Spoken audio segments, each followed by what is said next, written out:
ลโหลสวัสดีครับกลับมากับฟูเฟิร์สชาแนลหนึ่งครั้งวันนี้ผมมากับ DeWalt นะครับนี่คือตลับเมตรตัวหนึ่งที่เหมาะกับผมมากๆนะครับเพราะว่ามันเป็นตลับเมตรที่มีไฟ LED ให้นะครับคนตาไม่ดีอย่างผมนะครับแล้วก็ใครที่ทำงานในที่มืดนะครับหรือที่แสงไม่พอนะครับมี LED นี่ช่วยได้เยอะตัวนี้นะครับชื่อรุ่นนะครับนี่เล็กมากนะอยู่ตรงนี้นะครับ DWST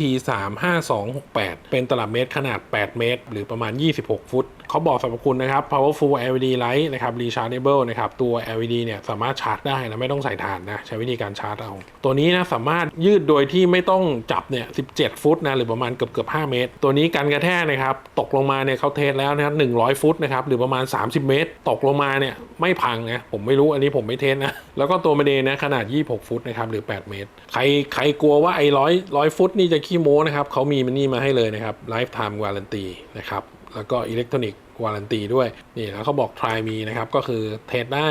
นี่ไฟ LED แค่นี้เองครับง่ายๆครับเราก็สามารถทำงานได้แล้วนะครับแล้วก็ตัวเขาเองเนี่ยครับก็จะมี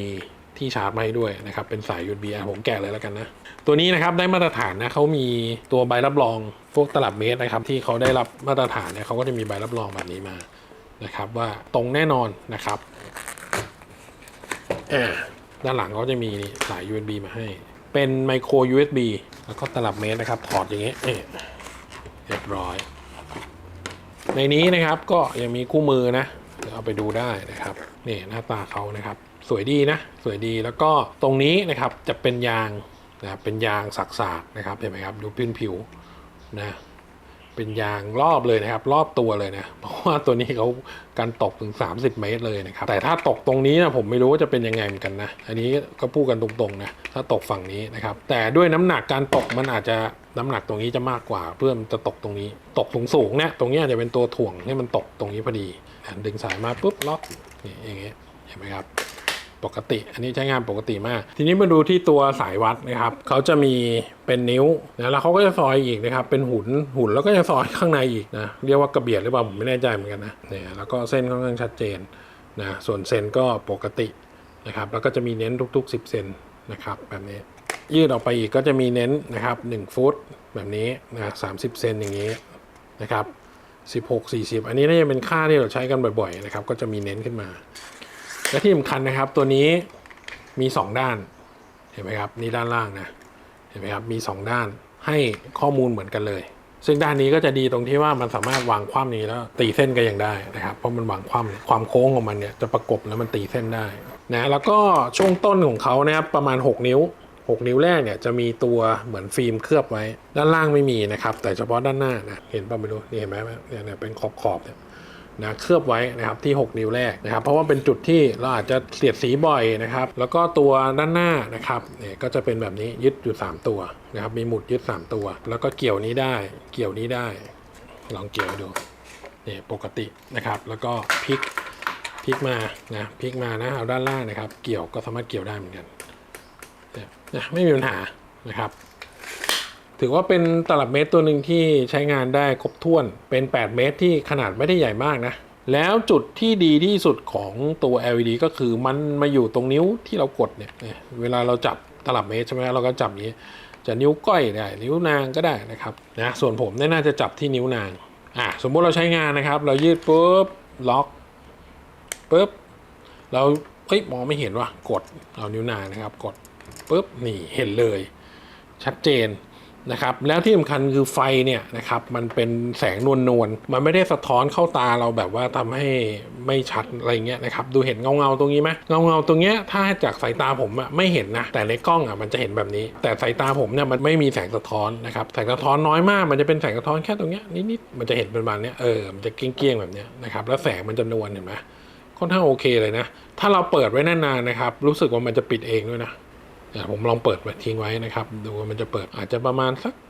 40-50วิหรืออะไรเงี้ยนะครับประมาณ1นาทีนะโดยประมาณนะครับซึ่งเพียงพออยู่แล้วนะเวลาการใช้งานเนี่ยบางทีเราวัดเสร็จปุ๊บมานั่งจดแล้วก็ดูเลขแล้วก็จดอะไรเงี้ยซึ่ง1นาทีเพียงพอนะที่ไฟมันจะอยู่นะครับอันนี้เขาคิดมาเผื่อนะไม่ใช่แบบว่ากดปุ๊บ10วิดับอะไรเงี้ยมันจะทำงานลำบากนะแต่ตัวเนี้ยอยู่ได้ถึงนาทีแล้วก็ปิดเองได้ด้วยนะครับโดยการกดทำได้2วิธีเลยไม่ว่าจะกดปิดเองหรือว่าจะรอให้มันดับเองนะเพราะเวลาเราทำงานจริงเราไม่น่ามานั่งมาสนใจว่าสมมติเรายืดเสร็จปุ๊บเรา ดูปุ๊บเรานั่งจดนะครับหรือว่าทำงานอย่างอื่นต่อแล้วเราก็ลืมกดไปนะครับเราไม่ได้สนใจว่าไฟมันติดอยู่ไม่เป็นไร1 นาทีเดี๋ยวมันก็ตัดเองนะครับโอเคนะครับปล่อยไปเดี๋ยวลองทำงานในที่มืดนะครับสมมติว่าไฟมันน้อยนะครับผมลองปิดไฟก่อนผมปิดไฟที่2 งานปุ๊บสมมตินะอันนี้สมมติคงไม่มีใครแบบทำงานมืดขนาดนี้นะครับนี่สมมุติเฉยผมลองกดนะครับไฟเฉยนี่สว่างอย่างนี้เลยนะครับอันนี้ในกล้องนะครับสว่างกว่าตาเห็นประมาณสัก 20% แต่ในความเป็นจริงก็คือมันจะนวลๆเลยนะมันไม่ได้สว่างจ้าขนาดนี้นะครับมันจะนวลๆเนี่ยถ้ามองที่แสงเนี่ยนะครับในกล้องนะจะดูสว่างจ้านะครับแต่ถ้ามองจริงๆเนี่ยไฟจะเนียนมากเดี๋ยวผมลองเอามือถือถ่ายให้ดูนะครับว่าแสงจริงๆเนี่ยมันเป็นยังไงแล้วก็อีกอันนึงที่ผมจะทดลองให้ดูก็เขาบอกว่ามันยืดได้ยาวถึง17 ฟุตนะครับก็คือประมาณเกือบ5 เมตรนะครับเดี๋ยวผมจะลองดูนะว่าจะเป็นยังไงนะลองดูนะครับนี่5 เมตรยืดไป